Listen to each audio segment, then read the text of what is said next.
आज के टॉपिक में हम सिंधु घाटी सभ्यता को पूरा कर लेते हैं। और इतिहास में जिसकी शुरुआत होती है टॉपिक की वो सिंधु घाटी सभ्यता है। तो देखिए सभ्यता में कौन कौन सी जगह से सवाल पूछे जाते हैं, तो एक बार बेसिक स्टैंडर्ड से देखेंगे। तो सिंधु घाटी सभ्यता का विस्तार कि सिंधु घाटी सभ्यता किन किन देशों में फैली हुई है, पहला तो ये टॉपिक होता है विस्तार का। दूसरा सिंधु घाटी सभ्यता के महत्वपूर्ण बिंदु या महत्वपूर्ण छोर कि कौन सा कॉर्नर यानी पूर्वी भाग कहां तक फैला हुआ है, पश्चिमी भाग कहां तक, उत्तरी कहां तक और दक्षिणी कहां तक। इसके अलावा सिंधु घाटी सभ्यता के प्रमुख स्थल कि सिंधु घाटी सभ्यता का कौन सा स्थान कौन से देश में है, किस नदी के किनारे है और किस जगह पे है, और उस स्थल से क्या क्या चीजें खुदाई में प्राप्त हुई है। इसके बाद सिंधु घाटी सभ्यता का सामाजिक जीवन कि सिंधु घाटी सभ्यता में जो लिपि मिली है हमें, सामाजिक जीवन में सबसे पहले हम लिपि के हिसाब से बात करेंगे, क्योंकि सिंधु घाटी सभ्यता की जो लिपि है उसमें जो अक्षर मिले हैं वो आज तक पढ़े नहीं गए हैं। तो उनके हिसाब से जो उनमें लिखा हुआ था उसी के माध्यम से पता लगा सकते हैं, लेकिन लिखा पढ़न समझ में नहीं आया तो केवल अंदाजे से बताया गया कि सामाजिक जीवन इस प्रकार से रहा होगा। इसी प्रकार से समाज का जो ढांचा है उसका भी केवल और केवल अनुमान के हिसाब से पता लगता है। इसके बाद सिंधु घाटी सभ्यता का सामाजिक के बाद आर्थिक और धार्मिक जीवन कि इस सभ्यता के लोग किस प्रकार की अर्थव्यवस्था पर डिपेंडेंट थे, कौन से धर्म का प्रयोग करते थे, कौन से धर्म को मानते थे, और इसके बाद राजनीतिक जीवन।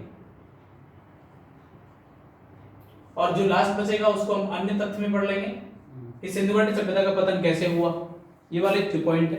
तो ये सारे के सारे वो पहलू हैं जिनके माध्यम से हम सिंधु घाटी सभ्यता को पूरा फिनिश कर लेंगे। विस्तार की अगर हम बात करें तो देखो सबसे पहली बात सिंधु घाटी सभ्यता की जो जानकारी है वो कहां से प्राप्त होती है। सन 1826 एक अंग्रेज अधिकारी जिसका नाम चार्ल्स मेसन है, चार्ल्स मेसन ने सबसे पहले सिंधु घाटी सभ्यता में हड़प्पा नाम के स्थान पर टीलों का पता लगाया है। इस एक जगह ऐसी है रावी नदी के किनारे पाकिस्तान में, आज के पाकिस्तान में पहले हिंदुस्तान था, वहां पर टीले हैं। तो ये टीलों के बारे में जानकारी देने वाला अंग्रेज अधिकारी है चार्ल्स मेसन। इसके बाद सन 1856 में दो अंग्रेज अधिकारी, एक का नाम कनिंघम और मेजर बटन या बटन बंधु ब्रंटन बंधु, इन दोनों ने 1856 में इस सभ्यता के बारे में कुछ नए तथ्य उजागर सामने किए, जिसमें कनिंघम ये तो अन्वेषण करता था यानी एक रिसर्च के मूड से आया था। इसके बाद ब्रंटन तो इनका काम रेल लाइन बिछाने का था कराची से लाहौर तक। तो रेल लाइन बिछाने के कारण उस टीले की जब खुदाई हुई तो वहां पर दबी हुई सभ्यता का पता लगा। दबी हुई सभ्यता का जब पता लगा तो अन्वेषण का कार्य भी प्रारंभ हो गया था। और इसके बाद 1861 में 1861 में भारत में एक डिपार्टमेंट की स्थापना हो जाती है जिसका वास्तविक विस्तार 1904 में देखने को मिलता है। 1861 मतलब भारतीय पुरातत्व विभाग।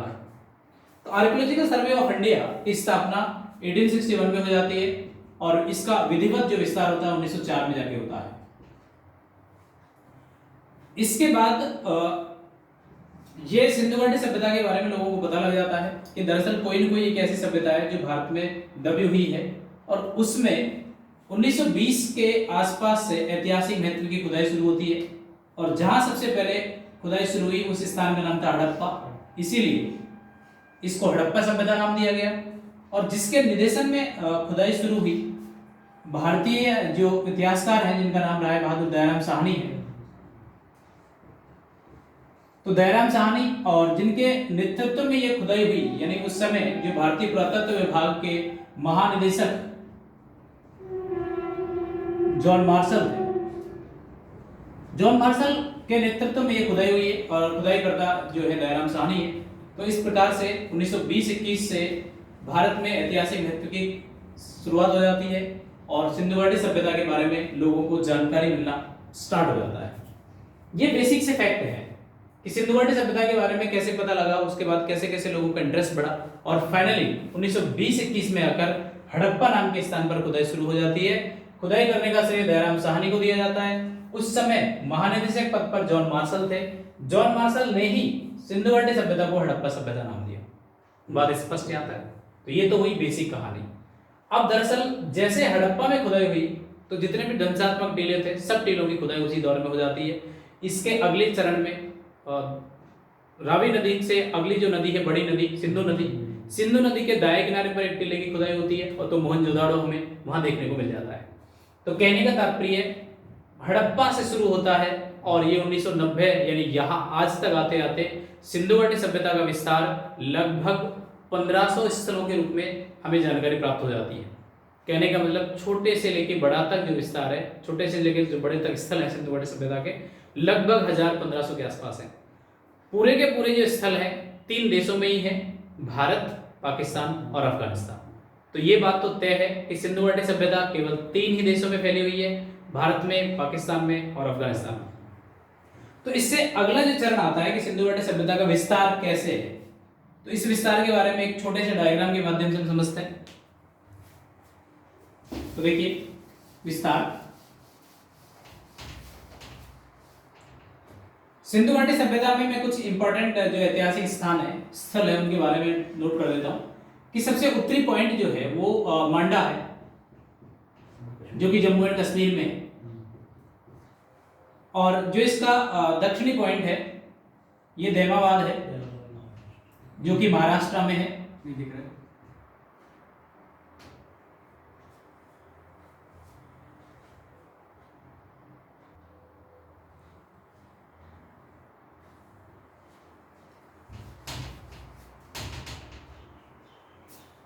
जो सबसे दक्षिणी बिंदु है वो देमाबाद है जो कि महाराष्ट्र में है, और इसके जो पश्चिम में जो पॉइंट है ये यहाँ पे है सुतकांगेडोर जो कि बलूचिस्तान में है और बलूचिस्तान पाकिस्तान में है, और इसका जो पूर्वी पॉइंट है ये यहाँ है आलमगीरपुर जो कि मेरठ में है यूपी में। तो इस प्रकार से सिंधु घाटी सभ्यता का ये वाला विस्तार हमें देखने को मिलता है। इस आकृति के हिसाब से पता लगता है कि सिंधु घाटी सभ्यता एक त्रिभुज में फैली आकृति है, त्रिभुजाकार है। इसमें यहाँ पर 2 स्थान मिलते हैं हमको, एक का नाम है मुंडी गाक और एक दूसरे स्थल का नाम है सोर्तघुई। ये 2 स्थान है जो केवल और केवल अफगानिस्तान में मिलते हैं। बाकी जब भारत का विभाजन हुआ 1947 में तो ये वाला पार्ट ये तो चला गया पाकिस्तान में और ये वाला हो गया हिंदुस्तान में, इंडिया में। तो इस प्रकार से सिंधु घाटी सभ्यता का जो विस्तार है अफगानिस्तान में थोड़ा सा है और ज्यादा जो विस्तार देखने को मिलता है इंडिया और पाकिस्तान में मिलता है। इसमें भी विशेषतर पाकिस्तान में सबसे ज्यादा स्थल पाए जाते हैं सिंधु घाटी सभ्यता में, बड़े बड़े स्थल पाकिस्तान में पाए जाते हैं, और छोटे मोटे स्थलों को अगर हम बात करें तो भारत में छोटे मोटे स्थल मिलते हैं। और भारत में भी जो गुजरात वाला पार्ट है, इस गुजरात वाले पार्ट में सबसे ज्यादा स्थल प्राप्त होते हैं। धौलावीरा हो, रंगपुर हो, और इसके साथ साथ लोथल हो, रोजदी हो, भगवानपुरा हो, जो भी इंपॉर्टेंट है कम से कम 10 से 12 स्थल हमको इस गुजरात में देखने को मिलते हैं। नवीनतम स्थल जो 1990 के आसपास मिला सबसे बड़ा स्थल, उसका नाम धौलावीरा है। तो हम यूं कह सकते हैं कि सिंधु घाटी सभ्यता इन 3 देशों में विस्तारित है। शुरू में जब पता लगा तो लगभग इसका विस्तार 12 लाख वर्ग किलोमीटर के आसपास था, लेकिन आज के हिसाब से अगर देखें तो 12 से बढ़कर लगभग 20 लाख वर्ग किलोमीटर में सिंधु घाटी सभ्यता विस्तारित है। अगर इसके महत्वपूर्ण बिंदुओं की अगर हम चर्चा करें कि सिंधु घाटी सभ्यता के महत्वपूर्ण बिंदु कौन कौन से हैं और किस किस नदी के किनारे हैं, तो एक बिंदु तो ये वाला हुआ जो सुतकांगेडोर है। सुतकांगेडोर जिस नदी के किनारे है, इस नदी का नाम है दासक। तो दासक नदी के किनारे सुतकांगेडोर है जो कि सिंधु घाटी सभ्यता का कौन सा स्थल है? पश्चिमी स्थल है। अगर क्वेश्चन आता है कि सिंधु घाटी सभ्यता का सबसे पश्चिमी स्थल कौन सा है, तो सुतकांगेडोर है। और सुतकांगेडोर कहाँ स्थित है? बलूचिस्तान में। कौन सी नदी के किनारे? दासक नदी के किनारे। इसके बाद अगला पॉइंट आता है सिंधु घाटी सभ्यता का पूर्वी स्थल। तो सिंधु घाटी सभ्यता का पूर्वी स्थल कौन सा है? आलमगीरपुर। और आलमगीरपुर जिस नदी के किनारे है उस नदी का नाम है हिंडन। तो यहां से आपका एक सवाल और बना नदियों के बारे में कि कौन सी नदी के किनारे कौन सा स्थल है। इसके बाद मांडा चेनाब नदी के किनारे है और जो कि कहाँ स्थित है? जम्मू एंड कश्मीर में। और कौन सा स्थल है? उत्तरी स्थल। सिंधु घाटी सभ्यता का उत्तरी बिंदु मांडा है और दक्षिणी बिंदु कौन सा है? दैमाबाद किस नदी के किनारे है? तो दैमाबाद प्रवरा नदी के किनारे है। तो इस प्रकार से 4 पॉइंट हमने पढ़ लिए नदियों के हिसाब से। देखिए एक बार फिर से रिवाइज करते हैं। सिंधु घाटी सभ्यता का सबसे उत्तरी स्थान कौन सा है? मांडा। और सब दक्षिणी स्थान कौन सा है? दैमाबाद। पूर्वी स्थान कौन सा है? आलमगीरपुर। और पश्चिमी स्थान कौन सा है? सुत्तकांगेडोर। अब आते हैं नदियों के बारे में। उत्तरी स्थान जो मांडा है कौन सी नदी के किनारे है? चेनाब नदी के किनारे। दक्षिणी स्थान जो दैमाबाद है किस नदी के किनारे? प्रवरा नदी के किनारे। पूर्वी स्थल जो आलमगीरपुर है वो किस नदी के किनारे? हिंडन नदी के किनारे। और पश्चिमी स्थल जो सुत्तकांगेडोर है किस नदी के किनारे? दासक नदी के किनारे। तो ये जो त्रिभुजाकार आकृति में सिंधु घाटी सभ्यता फैली हुई है उसके महत्वपूर्ण बिंदुओं के बारे में हमने डिस्कस कर लिया है। बात स्पष्ट हुई। 2 स्थान ऐसे हैं जो पाकिस्तान से थोड़े से बॉर्डर पे है, अफगानिस्तान में है, मुंडीघाट और सुरदुगी। तो अब दोनों का ध्यान रखेंगे नाम, मुंडीघाट एंड सुरदुगी। क्लियर हुआ? अब मैं एक छोटे से डायग्राम में आपको सिंधु घाटी सभ्यता के महत्वपूर्ण स्थलों के बारे में बता देता हूं कि कौन सा स्थल कहाँ है, क्योंकि कई बार सवाल आ जाता है कि कौन सा स्थान, सिंधु घाटी सभ्यता का कौन सा स्थान भारत में स्थित है और कौन सा पाकिस्तान में स्थित है। तो देखिए ये वाली जो रिवर है हम डिस्कस कर चुके थे प्रीवियस क्लास में कि ये कौन सी नदी है? सिंधु नदी है। और सिंधु नदी कहां से निकलती है? तिब्बत से निकलती है और फाइनली कराची के पास अरब सागर में मिल जाती है, अरेबियन सी में मिल जाती है। इसकी सहायता करने वाली बहुत सारी नदियां हैं, उनमें से केवल और केवल सिंधु घाटी सभ्यता के हिसाब से हम कुछ नदियों के बारे में पढ़ेंगे। तो एक तो हो गई रावी नदी, ये है रावी। और ये वाली जो रिवर है इसका नाम क्या है? सतलुज। सिंधु घाटी सभ्यता में केवल सिंधु नदी की सहायता करने वाली 2 नदियों के बारे में पढ़ेंगे, रावी और सतलज। इसके बाद थोड़ा सा अगर नीचे उतरेंगे हम तो इस जगह पे यहां एक नदी जो राजस्थान में प्रवाहित होकर सीधी पाकिस्तान में चले जाती है, गंगानगर हनुमानगढ़ में बहते हुए, उस नदी का नाम है घग्गर।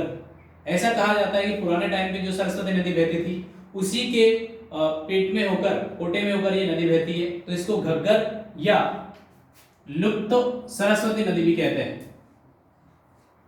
ये बरसाती नदी है, हिमाचल के आसपास से निकलती है। जब बारिश का पानी आता है तो ये नदी पाकिस्तान तक अपने बहाव को ले जाती है, फोर्ट अब्बास तक इसका पानी जाता है। घग्गर नदी के बाद जो इंपॉर्टेंट रिवर्स है गुजरात वाले पार्ट में साबरमती रिवर के बारे में पढ़ेंगे। साबरमती रिवर राजस्थान से निकलती है उदयपुर के आसपास से, और उदयपुर से निकलकर ये गुजरात की मुख्य नदी बन जाती है और फाइनली खंबात की खाड़ी में गिर जाती है। तो ये है साबरमती रिवर। इसके बाद एक छोटी सी रिवर है प्रवरा, जिसके बारे में हमने थोड़ी देर पहले पढ़ लिया था। ये कुछ खास रिवर्स हैं, इन रिवर के बारे में थोड़ा ध्यान रखेंगे। और एक रिवर जो यहाँ फ्लो होती है, इस रिवर का नाम हिंडन रिवर है। तो रिवर के हिसाब से हम सिंधु घाटी सभ्यता के महत्वपूर्ण स्थलों के बारे में देख रहे हैं।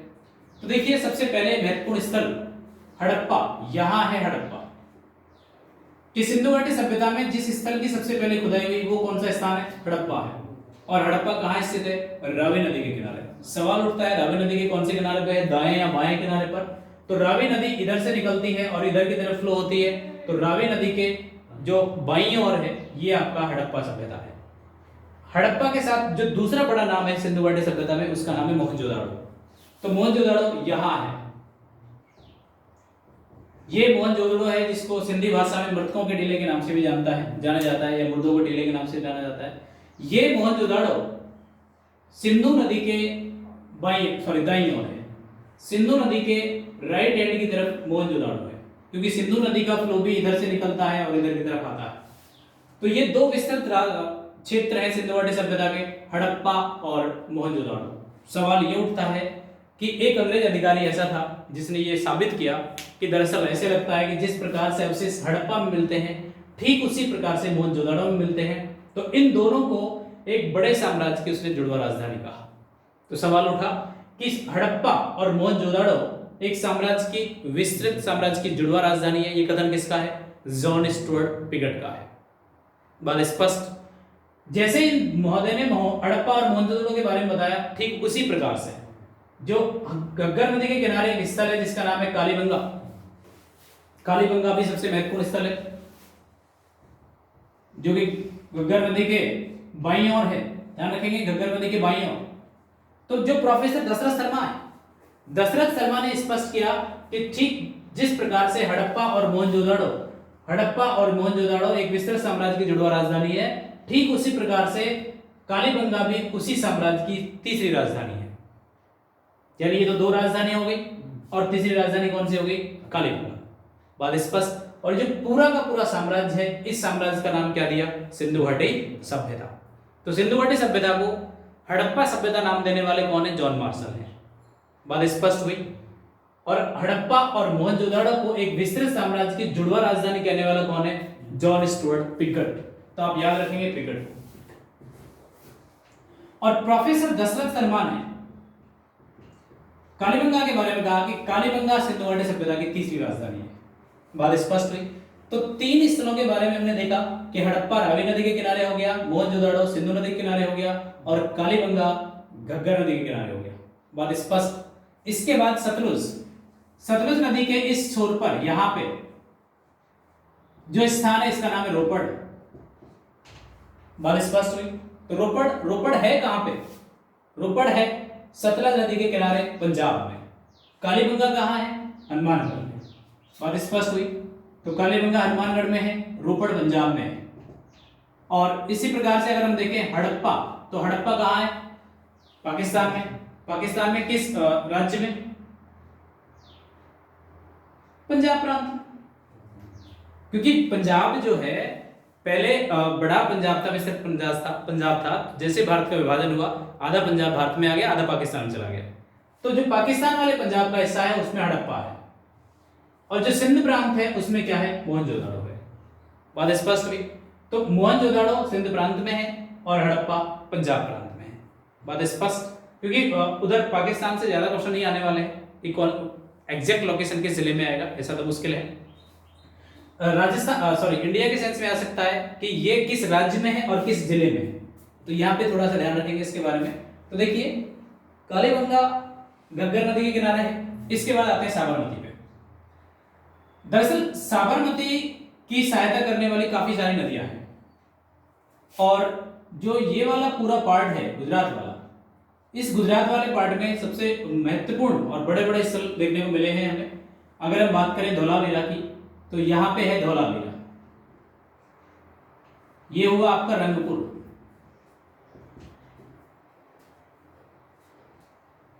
और इसके अलावा जो भगवानपुरा है ये हुआ आपका भगवानपुरा। इसी के पास में यहां है रोजदी। तो ये कुछ इंपॉर्टेंट गुजरात के स्थल हैं। धौलावीरा हो गया, रंगपुर हो गया और इस जगह पे है लोथल।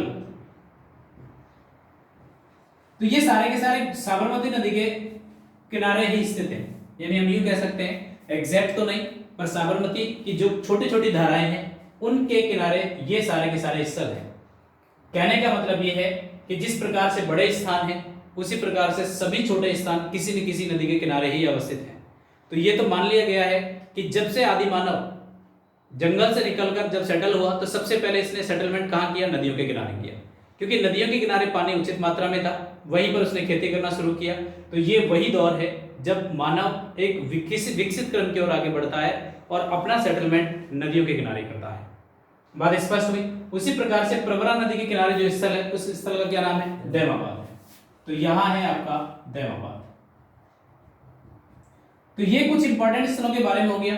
इसके बाद अगर हम बात करें थोड़ी सी पाकिस्तान वाले एरिया में, तो मोहनजोदाड़ो के साथ साथ और सारे जो स्थान है जैसे बालाकोट हो गया और यहां पे इस जगह पे एक स्थान है जिसके बारे में हमने डिस्कस किया था थोड़ा सा कि ये सुतकांगेडोर है। सुतकांगेडोर से थोड़ा सा इधर की तरफ, बालाकोट को आप थोड़ा सा मैं थोड़ा नीचे लिख देता हूं। ये है सुत काकाकोह और इससे थोड़ा सा आगे ये बालाकोट है।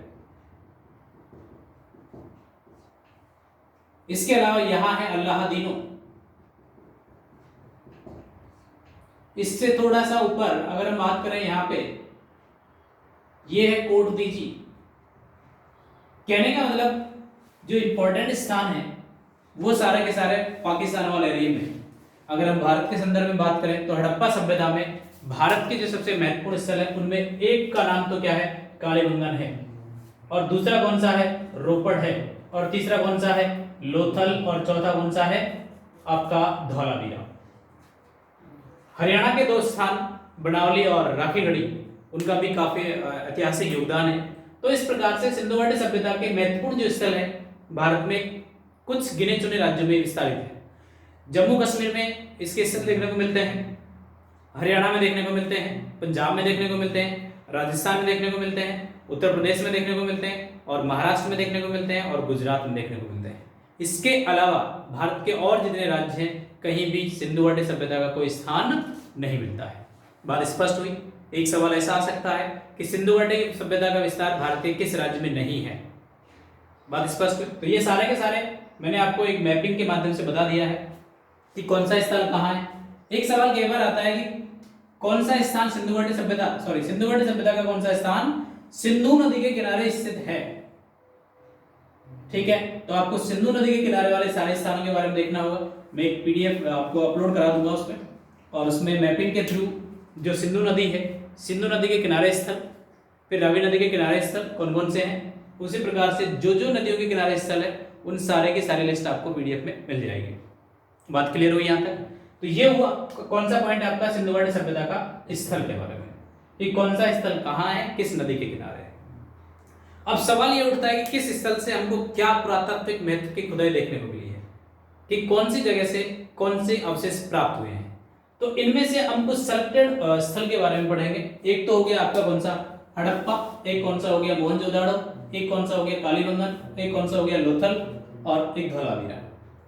4-5 स्थलों को हम लेते हैं और 4-5 स्थलों के माध्यम से हम ये तय कर पाते हैं कि सिंधु घाटी सभ्यता में सामाजिक व्यवस्था क्या थी, आर्थिक व्यवस्था क्या थी, राजनीतिक व्यवस्था क्या थी, और बाकी जो फैक्ट है उन्हीं 5-7 स्थलों से पता लग जाते हैं।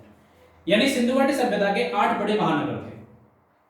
8 बड़े महानगरों में से हम केवल 4 या 5 के बारे में डिस्कस करेंगे। अगर ऐसा सवाल बन जाता है कि सिंधु घाटी सभ्यता के बड़े बड़े शहर कितने थे, तो 8 थे, याद रखेंगे इनको। और 8 शहरों में कालीबंगन का भी नाम आता है, मोहनजोदाड़ो का भी नाम आता है, हड़प्पा का भी नाम आता है, लोथल का भी नाम आता है, धौलावीरा का भी नाम आता है। इन्हीं के माध्यम से सिंधु घाटी सभ्यता की विशेषताओं के बारे में हम डिस्कस कर लेते हैं। तो इसको मिटा दूं मैं, यहां तक कंप्लीट हुआ।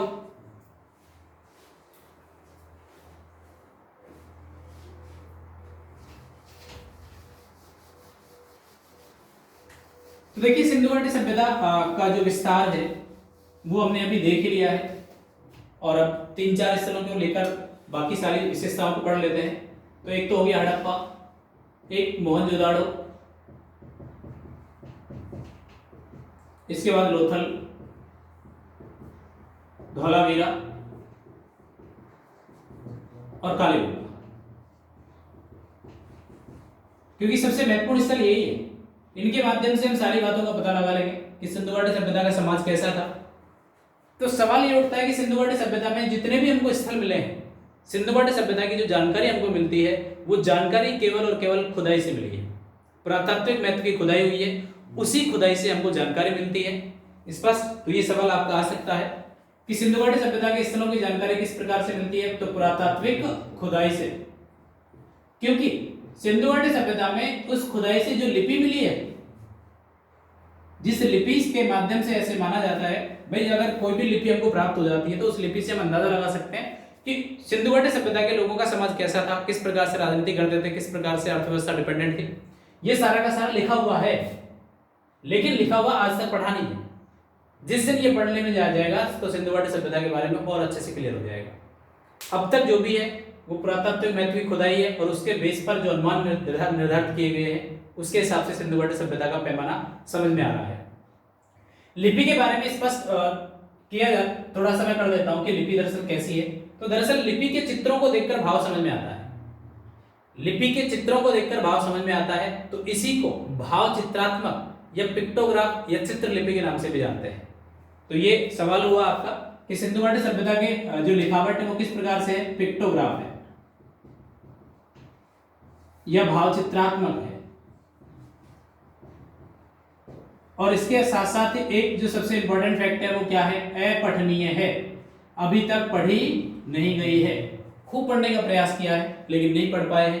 इसकी वजह क्या है कि सिंधु घाटी सभ्यता में बहुत सारे अक्षर और बहुत सारे चिन्ह हैं। लगभग 250 से लेकर 400 तक सिंधु घाटी सभ्यता में अक्षर और चिन्ह होता है देखने को मिलते हैं। जिस सभ्यता में इतने सारे चिन्ह और अक्षर मौजूद हो उसको पढ़ना मुश्किल है थोड़ा सा। तो इस प्रकार से हमारे इतिहासकारों ने और बाकी दुनिया के सभी इतिहासकारों ने सिंधु घाटी सभ्यता को पढ़ने का प्रयास किया, लेकिन वो प्रयास आज तक सफल नहीं हुआ है। तो सिंधु घाटी सभ्यता की लिपि के बारे में हो गया कि सिंधु घाटी सभ्यता की लिपि पिक्टोग्राफ है और इसी को बुस्त्रोफेदन के नाम से भी जानते हैं। बुस्त्रोफेदन कि जिस प्रकार से ऐसे लगता है जैसे बैल, जिस प्रकार से खेत में बैल चलता है तो उस बैल के पंजों का जो निशान निकल के बाहर आ जाता है, ठीक उसी प्रकार से सिंधु घाटी सभ्यता की लिपि भी विकसित हो रही है, समझ में कुछ नहीं आ रहा है। तो बुस्त्रोफेदन या पिक्टोग्राफ या भावचित्रात्मक या अपठनीय किसी भी संदर्भ में आपका सवाल पूछा जा सकता है। अब देखिए, एक तो बेसिक फैक्ट हो गया इसके माध्यम से कि ये सारे के सारे हमने अंदाजे से बनाया है और पुरातात्विक महत्व की खुदाई के माध्यम से हमने ये सारी की सारी व्यवस्था निर्धारित की गई है। अब सवाल ये उठता है कि सिंधु घाटी सभ्यता है कितनी पुरानी। तो सिंधु घाटी सभ्यता में सबसे ज्यादा जो हमको देखने को मिला वो कांसे के औजार देखने को मिले। कांसा यानी इस दौर में ये तो तय हो गया था कि जो मनुष्य है ये मनुष्य कांसे से अच्छी तरह परिचित हो चुका है। और कांसा किस किस से मिलकर बनाया जाता था, तो तांबे में टिन को मिलाकर कांसा प्राप्त किया जाता था, जिसको इंग्लिश में ब्रॉन्ज भी कहते हैं। अब देखिए थोड़ा सा मैं बताता हूं आपको बैकग्राउंड कि दरअसल मनुष्य जब तांबे से अच्छी तरह परिचित हो गया था, टिन से अच्छी तरह परिचित हो गया था और दोनों को मिलाकर एक नई धातु बनाने में सक्षम हो गया था, तभी उस धातु का वो प्रयोग करना शुरू करेगा। तो भारतीय इतिहास में ये वाला जो काम है वो नियोलिथिक एज से शुरू होता है। नियोलिथिक एज या प्रोटोहिस्ट्री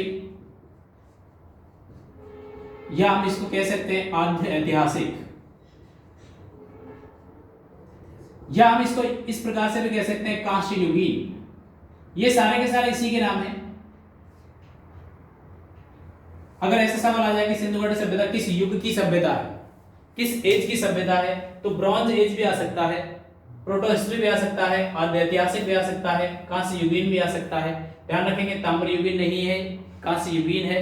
यहाँ के लोगों ने तांबे में टिन मिलाया और कांसा तैयार किया और कांसे के हमको बहुत सारे बर्तन मृदभांड देखने को मिलते हैं, बहुत सारे बर्तन देखने को मिलते हैं और इस प्रकार से हम ये तय कर सकते हैं कि सिंधु घाटी सभ्यता कांस्य युगीन सभ्यता थी।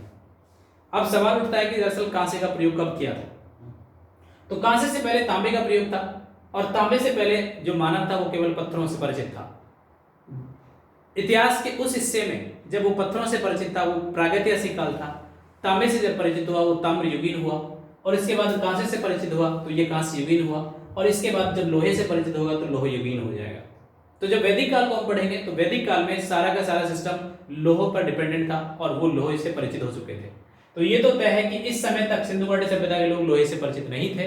तो ये भी सवाल आपके सामने आ सकता है कि सिंधु घाटी सभ्यता के लोग किस धातु से अपरिचित थे, तो लोहा है, क्योंकि लोहे से कुछ भी अवशेष हमको देखने को नहीं मिलते हैं। लोहा होगा लेकिन लोहे का प्रयोग उन्होंने नहीं किया था। उसी प्रकार से दूसरी बात स्पष्ट सामने आती है कि ऐसा कुछ खास क्या प्रयोग किए जो पूरी दुनिया में केवल और केवल सिंधु क्षेत्र में हुआ। तो एक तो हो गया आपका चावल, एक हो गया कपास। ये दो पॉइंट आपको ध्यान रखने हैं कि उस समय सिंधु घाटी सभ्यता के समकालीन जो दुनिया की 4 सभ्यताएं थी, मेसोपोटामिया की सभ्यता, चीन की सभ्यता और मिस्र की सभ्यता और चौथी हमारी सिंधु घाटी सभ्यता। 4 सभ्यताओं में सबसे पहले अगर किसी ने चावल का प्रयोग किया तो वो कौन सी थी? सिंधु घाटी सभ्यता। और कपास का जो प्रयोग हुआ वो कौन सी सभ्यता थी? सिंधु घाटी सभ्यता। यूनानी लोग कपास को सिंडन कहते थे, तो ये सिंडन के नाम से भी जाना जाता है। चावल का जो भूसे का ढेर है वो हमको लोथल से प्राप्त हुआ है, तो ये अनुमान लगा लिया जाता था कि दरअसल चावल बहुतायत मात्रा में प्राप्त होता था। उसी प्रकार से ये 2 नए खोज हैं सिंधु घाटी सभ्यता के। और यदि हम कहें कि ऐसे कौन सी चीजें हैं जिनसे वो अपरिचित थे, तो इतिहासकारों में मतभेद था, लेकिन लोहे से स्पष्ट था कि सिंधु घाटी सभ्यता लोहे से परिचित नहीं थे। दूसरा सवाल आता है पशु को लेकर, और वो पशु कौन सा है? घोड़ा है। सिंधु घाटी सभ्यता के लोग अगर घोड़े से परिचित होते तो स्थान स्थान पर घोड़े की हड्डियां मिलती, घोड़े के अवशेष मिलते, लेकिन सुरकोटदा और एक दो जगह स्थान और हैं जहां पर घोड़े की हड्डियों के साक्ष्य देखने को मिलते हैं, बाकी किसी भी स्थान पर घोड़े के साक्ष्य नहीं मिलते हैं। और उनका भी जब पता लगा तो ये ऐसा मान लिया गया कि दरअसल ये घोड़े की हड्डियां उस युग की नहीं है, उसके बाद की युग की है। तो सिंधु घाटी सभ्यता के लोग घोड़े से अपरिचित थे, लोहे से अपरिचित थे, और उन्होंने दुनिया में चावल और कपास का प्रयोग दुनिया को सिखाया है। तो सिंधु घाटी सभ्यता की ये देन है और इनसे अपरिचित हुए। अगर इसका हम टाइम पीरियड निकाल के देखें तो अलग अलग इतिहासकारों ने सिंधु घाटी सभ्यता की अलग अलग तिथियां निर्धारित की है, क्योंकि इन्होंने बताया कि दरअसल सिंधु घाटी सभ्यता में जिस प्रकार से पुरातात्विक महत्व की खुदाई हुई है और जो अवशेष निकाले हैं, जो कब्रिस्तान निकाले हैं, उन कब्रिस्तानों में अलग अलग टाइप के लोगों का शव मिला है। और अलग अलग टाइप के लोगों का जब शव मिला है तो उसके आधार पर लोगों की जो बनावट है उसको भी इन्होंने वेरीफाई किया और ये क्लियर किया कि दरअसल सिंधु घाटी सभ्यता में कोई भी एक विशेष जाति नहीं थी। सिंधु घाटी सभ्यता को बनाने वाली एक मिश्रित जाति थी,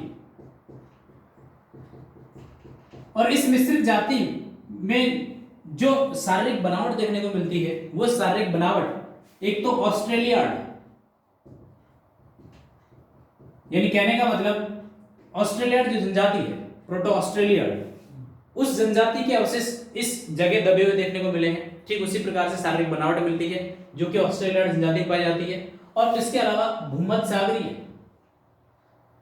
कि भूमध्य सागर के आसपास जो अवशेष हमको प्राप्त हुए हैं मनुष्य की हड्डियों के, ठीक उसी प्रकार से वही आकृति वाले सिंधु घाटी सभ्यता में प्राप्त हुए हैं। तो ऐसा मान लिया जाता है कि दरअसल सिंधु घाटी सभ्यता के जो लोग बचे हुए थे वो शायद सिंधु घाटी सभ्यता से छोड़ के चले गए होंगे और भूमध्य सागर के आसपास जाके बस गए होंगे, या फिर हम यूं कह सकते हैं कि ये भूमध्य सागर के आसपास से सिंधु वाले क्षेत्र में बस गए होंगे। तो भूमध्य सागरीय जनजाति, इसके साथ साथ मंगोलायड।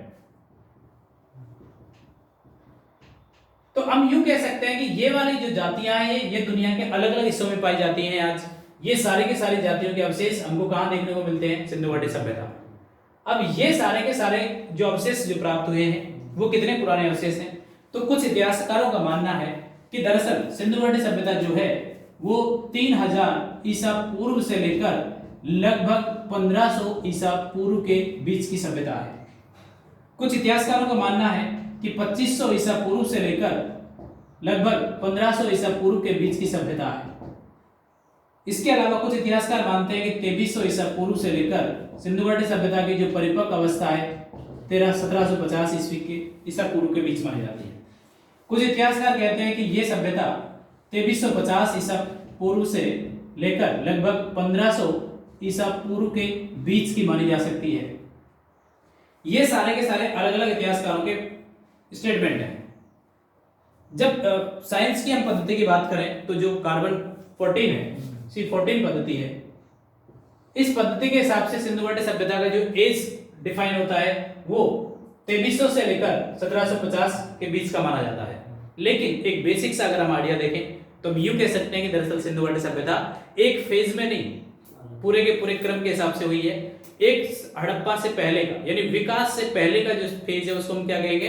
हड़प्पा पूर्व युग। अभी उसमें विकास चल रहा है, एक विकसित एज में हम इसको मान सकते हैं। और इसके अलावा विकास के बाद जब पतन होता है तो ये हड़प्पा पश्चात हो जाएगा, यानी उत्तर हड़प्पा।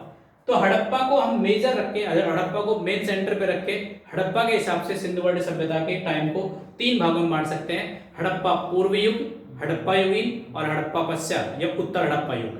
बात स्पष्ट हुई? तो हड़प्पा पूर्व युग में वो सारे स्थान आ जाएंगे जहां पर अभी विकास चल रहा है, और हड़प्पा युग में पूरे के पूरे जो शहर विकसित हो चुके हैं वो सारे के सारे आ जाएंगे। और उसके बाद जैसे जैसे ये सभ्यता पतन की ओर बढ़ी वो उत्तर हड़प्पा युगीन में आ जाएगा। तो इस प्रकार से सिंधु घाटी सभ्यता के इन स्थलों से ये वाली चीजें हमको उत्खनन से प्राप्त हो जाती हैं और एक नया जो पॉइंट ऑफ व्यू समझने का है वो हमारे सामने आ जाता है। अब देखिए ऐसी क्या खास बातें थी इन स्थानों पर कि उनके माध्यम से सिंधु घाटी सभ्यता जो है, उनके माध्यम से सिंधु घाटी सभ्यता के सामाजिक और राजनीतिक और धार्मिक परिप्रेक्ष्य का हमको पता लगता है। तो देखिए हड़प्पा और मोहनजोदाड़ो, इन दोनों जगहों में से लगभग काफी सारी चीजें समान मिली हैं, कुछ चीजों को छोड़कर। जैसे अगर हम बात करें बृहद अन्नागार जिसको ग्रेट बाथ के नाम से भी जानते हैं, सॉरी वृहद स्नानागार, ग्रेट बाथ। ये वृहद स्नानागार की जो अवशेष है वो मोहनजोदाड़ो से प्राप्त हुए हैं, और मोहनजोदाड़ो से जब इतना बड़ा बाथरूम मिला है तो डेफिनेटली इतना बड़ा बाथरूम किसी एक पर्सन विशेष का नहीं है, ये पब्लिक के लिए था। और ये बात सीधा का सीधा लिंक किससे होता है? धर्म से लिंक होता है कि सिंधु घाटी सभ्यता के लोग धार्मिक थे, इसीलिए वो सारे के सारे एक जगह पे जाके नहाते थे, तो इसका संबंध सीधा के सीधा धर्म से हुआ। तो इससे धार्मिक व्यवस्था का पता लगता है। इसके बाद अगर हम बात करें कालीबंगा से, तो कालीबंगा से और लोथल से हमें कुछ नई चीजें मिलती है।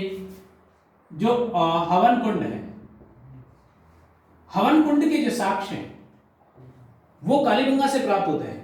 अब हवन कुंड के साक्ष्य मतलब नीचे जमीन में गड्ढे खुदे हुए हैं और उन गड्ढों में कुछ हड्डियां मिली हुई है, राख के कुछ अवशेष मिले हैं।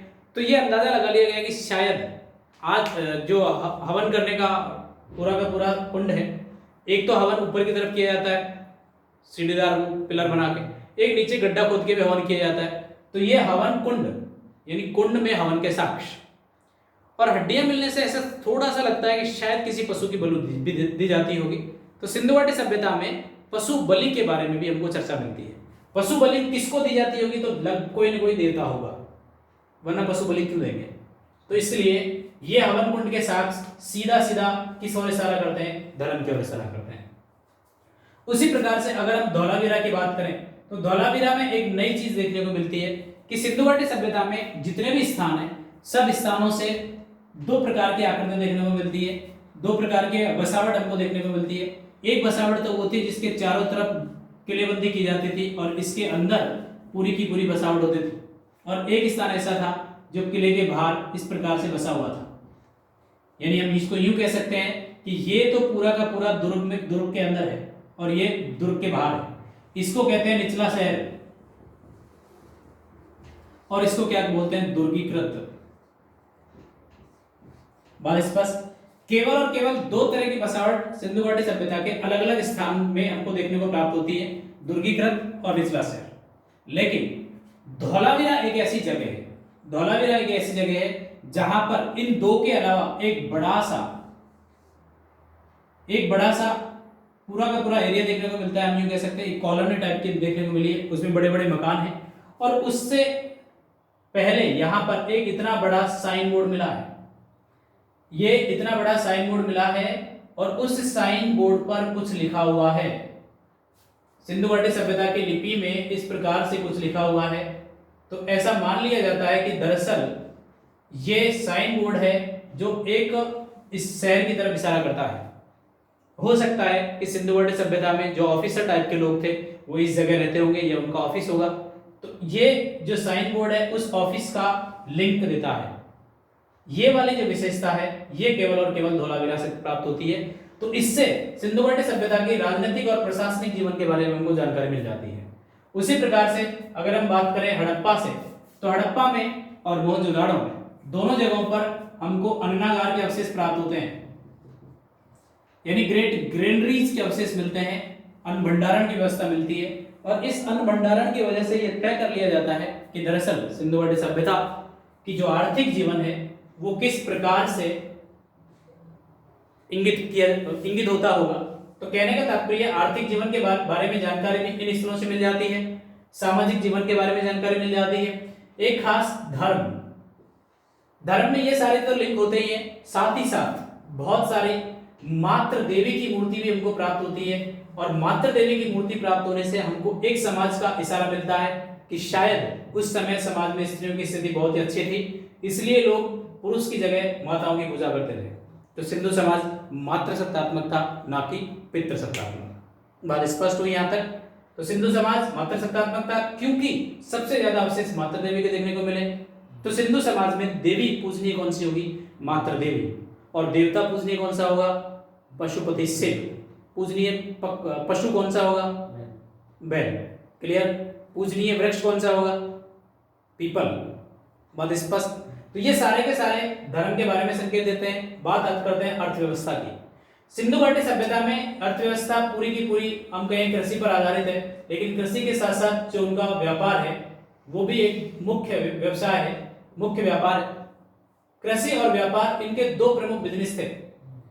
कृषि बिजनेस करते थे, कृषि के अवशेष हमको कम प्राप्त होते हैं, लेकिन बिजनेस ये जो व्यापार था, ट्रेड था, इसके हमको ज्यादा देखने को मिलते हैं, क्योंकि एक तो नाव, इसके साथ साथ यहाँ की जो कुछ मोहर है वो हमको मेसोपोटामिया में देखने को मिलती है, वहाँ के कुछ अवशेष है वो भारत में प्राप्त होते हैं। तो ऐसा मान लिया जाता है कि सिंधु घाटी सभ्यता के लोग दूर दूर के क्षेत्रों से वाकिफ थे और ये ट्रेड करते थे, आपस में बिजनेस करते थे। और वो बिजनेस किसका करते थे, तो उस समय कोई तो थे नहीं, ये सारा का सारा बिजनेस वस्तु विनिमय आधारित था, एक दूसरे को वस्तु के ट्रांसफर के हिसाब से ये बिजनेस चलता था। तो आर्थिक व्यवस्था कृषि के साथ साथ बिजनेस, और कृषि में सबसे बड़ा सवाल ये उठता है कि जो बैल है,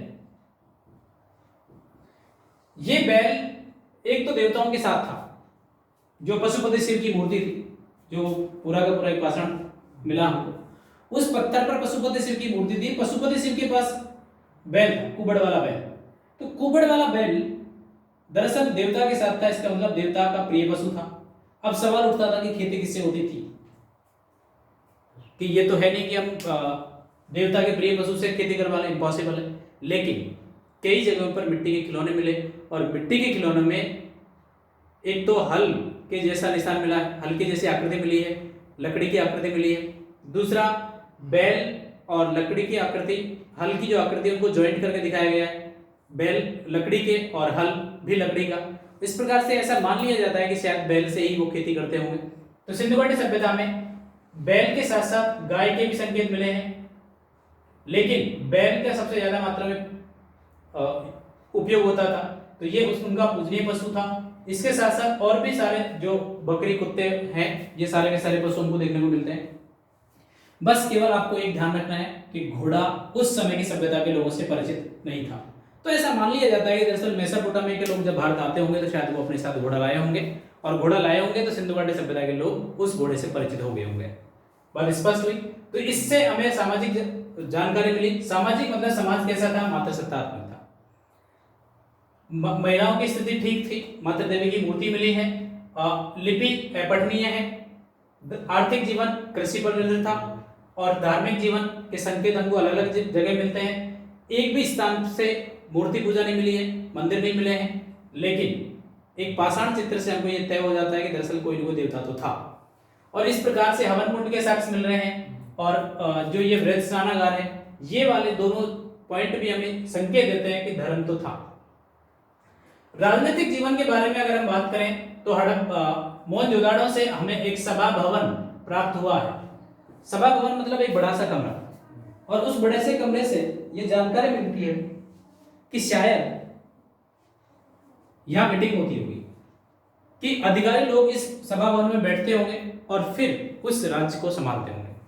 तो ये जो पॉइंट है सभा भवन का, ये तय करता है कि राजनीतिक जीवन भी उनका था, लेकिन स्पष्ट ये नहीं कर पा रहे हैं। इसकी वजह क्या है, लिपि है, कि उन्होंने जो कुछ सा लिपि में लिखा है, लेकिन लिपि अगर जिस दिन हम पढ़ लेंगे तो ये भी तय कर लेंगे कि राजनीतिक जीवन में किस प्रकार के लोग राजनीति करते थे। क्या व्यापारी लोग ही राजनीति करते थे, या राजनीति करने वाले लोग अलग थे, या खेती करने वाले लोग राजनीति करते थे, स्पष्ट संकेत नहीं मिलता है। लेकिन एक जनरल सा अंदाजा मान सकते हैं कि बिजनेस करने वाले लोग ही राजनीति करते होंगे।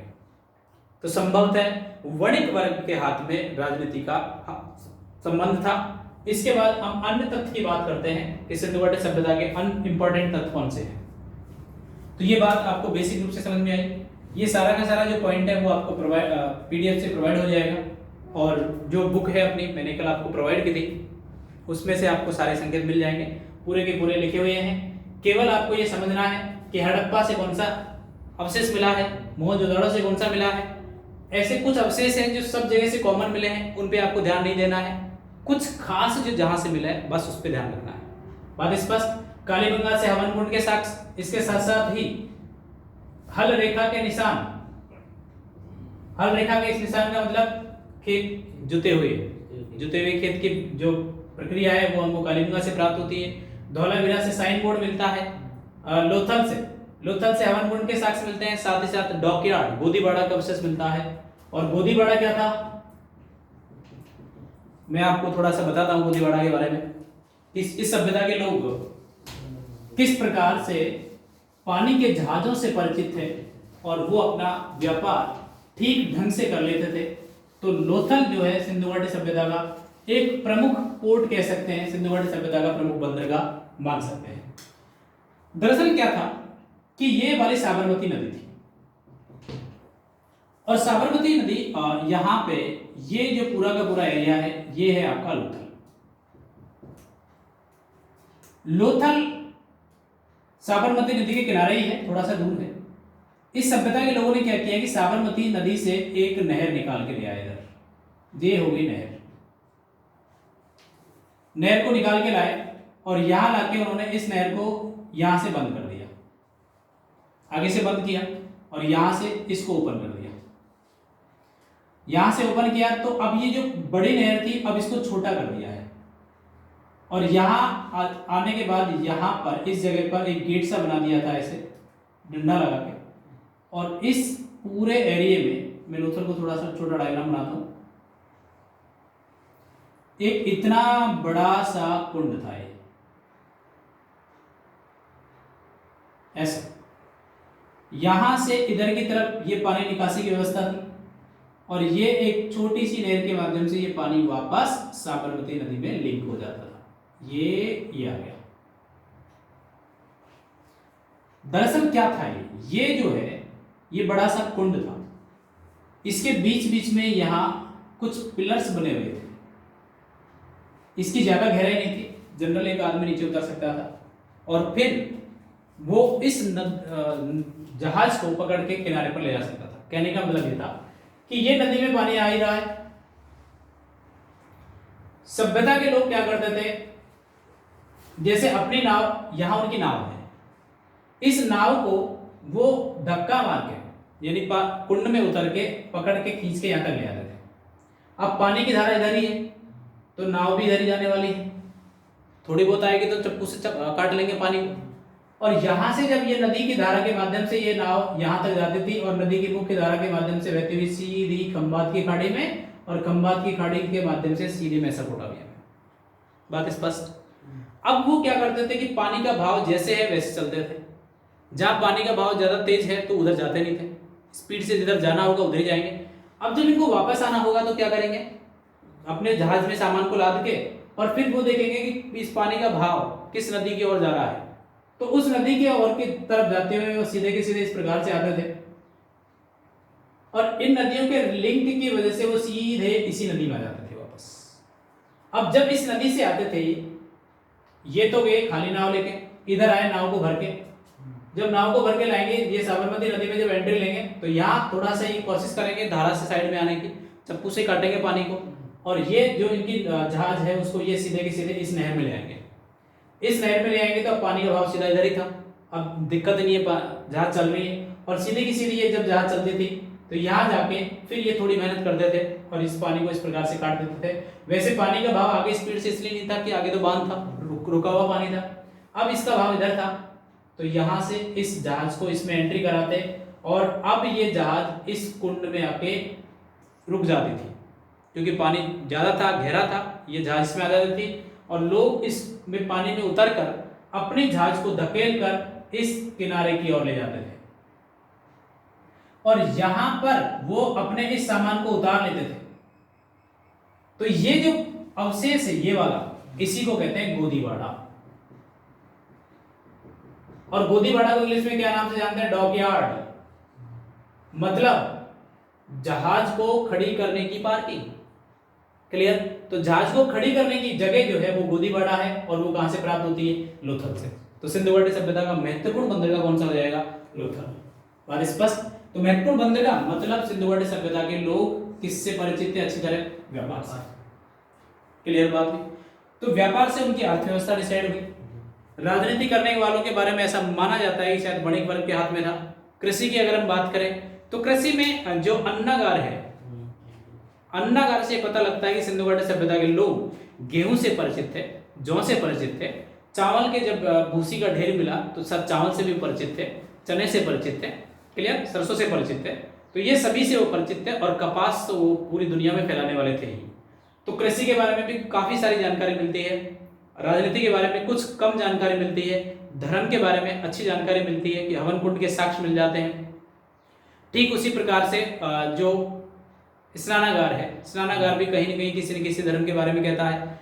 और फाइनली जो पशुपति शिव की मूर्ति मिली है उससे ये डिसाइड हो जाता है कि कोई न कोई देवता तो था।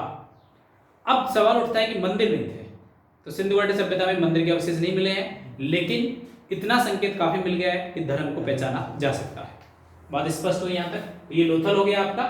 उसी प्रकार से अगर हम बात करें तो प्रीवियस क्लास में मैंने आपको बता दिया था कि वृहद अननागार क्या था, स्नानागार के बारे में हो गया था, और जो बेसिक हल रेखा के निशान हवन कुंड के साक्ष्य ये हम पहले पढ़ ही चुके। अब सवाल उठता है कि इतनी बड़ी सभ्यता इतने अच्छे तरीके से विकास की तरफ थी, तो इसका पतन आखिरकार क्यों हुआ? क्या वजह थी कि सिंधु घाटी सभ्यता का पतन हुआ? तो सिंधु घाटी सभ्यता के पतन के बारे में वही इतिहासकारों के अलग अलग मतभेद हैं। हम कुछ इतिहासकारों के बारे में देखते हैं कि उन्होंने किस प्रकार से सिंधु घाटी सभ्यता के पतन के बारे में बात कही है। तो सिंधु घाटी सभ्यता का पतन कैसे हुआ?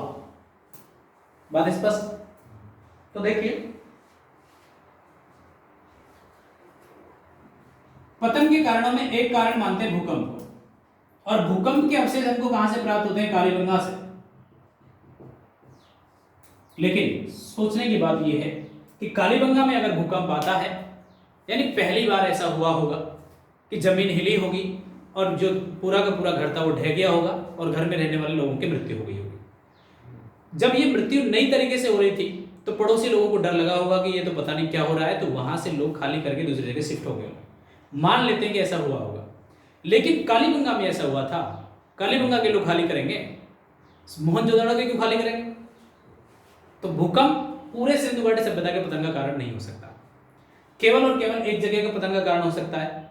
अब दूसरा सवाल उठता है कि आर्यों का आक्रमण,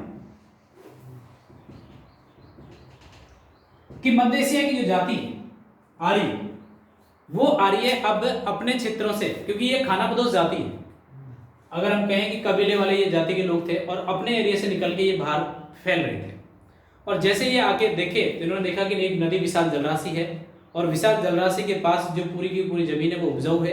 अब इन्होंने ये तय कर लिया था कि अब हम यहाँ के बसेंगे।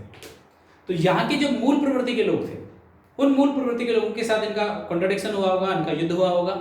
अब जो आर्य थे वो लोहे से परिचित थे, उनके पास अच्छे हथियार थे, और इन लोगों के पास ऐसे कुछ नहीं था, तो दोनों में युद्ध हुआ होगा और फाइनली ये पावरफुल जो सभ्यता है उसने पुरानी सभ्यता का विनाश कर दिया होगा और वहां पर अपने आप को सेटल कर लिया होगा।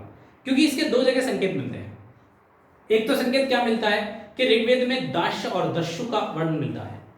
दास्य दस्यु का मतलब कि आर्यों की लड़ाई होती है दास्य और दस्युओं के साथ। एक दूसरा दासराग युद्ध के नाम से वर्णन मिलता है ऋग्वैदिक काल में कि एक युद्ध हुआ था। अब शांति प्रिय लोग, आर्य लोग आपस में युद्ध तो क्यों करेंगे? तो ऐसा मान सकते हैं कि शायद सिंधु घाटी सभ्यता के लोगों के साथ उनका युद्ध हुआ होगा और फाइनली वो युद्ध में जीत गए थे। इसलिए उन्होंने इस सभ्यता के जो बचे हुए लोग थे उनको या तो उन्हीं में कन्वर्ट करा दिया या फिर पूरी तरीके से विनाश कर दिया।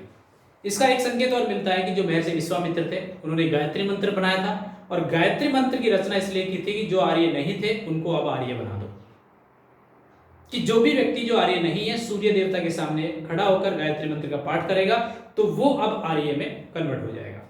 तो हम यूं कह सकते हैं कि हो सकता है सिंधु घाटी सभ्यता के लोगों को जबरदस्ती से आर्य बना दिया होगा, क्योंकि ये वाला जो डिटेल है हमको अब आधुनिक भारत में देखने को मिलती है कि ईसाई धर्म के प्रचारकों ने, जब ब्रिटिशों का शासन था यहाँ पे, तो बहुत सारे हिंदू और मुसलमानों को उन्होंने आर्य ईसाई में कन्वर्ट कर दिया था। तो ऐसा एक फैक्ट भी सामने आता है आर्यों के आक्रमण को लेकर। इसके बाद बाढ़, यानी सिंधु नदी में बाढ़ या बांध भी कह सकते हैं कि बांध का टूटना, यह भी एक कारण हो सकता है। तो देखो सिंधु घाटी सभ्यता में दरअसल बाढ़ का जो कारण है वो कैसे माना कि दरअसल जो सिंधु नदी थी, इस सिंधु नदी की तहों में यहां पर जब बाढ़ का पानी आके रुक जाता था, यानी पानी जब नदी अपने मूल अवस्था में आ जाती थी, तो दरअसल बाढ़ के द्वारा जो मिट्टी जमा होती थी उस मिट्टी में पीले रंग की मिट्टी जमा हो जाती थी, और वहां से जो एक स्पेशल जो अयस्क मिला उसको इन्होंने स्वर्ण नाम दिया, और इसी से ये दरअसल क्या बनाते थे? मोहर बनाते थे। इसका प्रयोग कहां करते थे? एक तो तोलने के लिए, तोलने मतलब तराजू के अवशेष मिले हैं। तराजू के अवशेष मतलब जो बाट होगा, ये बाट किसका होगा? मोहर का होगा। और स्पष्ट, और यही मोहर पीले रंग की थी, तो ये इसका जो प्रोडक्शन था वो कम था, इसलिए ये इसकी वैल्यू थी। और फाइनली ये तराजू जो तोलने के लिए काम आते थे, तो ये स्वर्ण की मोहर यानी जो ये मोहर है इसका ये यूज करते थे। और ऐसा कहा जाता था कि ये जो मोहर है ये पत्थर की थी, और उस पत्थर का नाम क्या था? सेल खड़ी पत्थर, स्टेटाइट पत्थर। तो सिंधु घाटी सभ्यता, अगर ऐसा सवाल आ जाए कि सिंधु घाटी सभ्यता में जो मोहर है, ये मोहर किसके बनी होती थी? सेल खड़े की।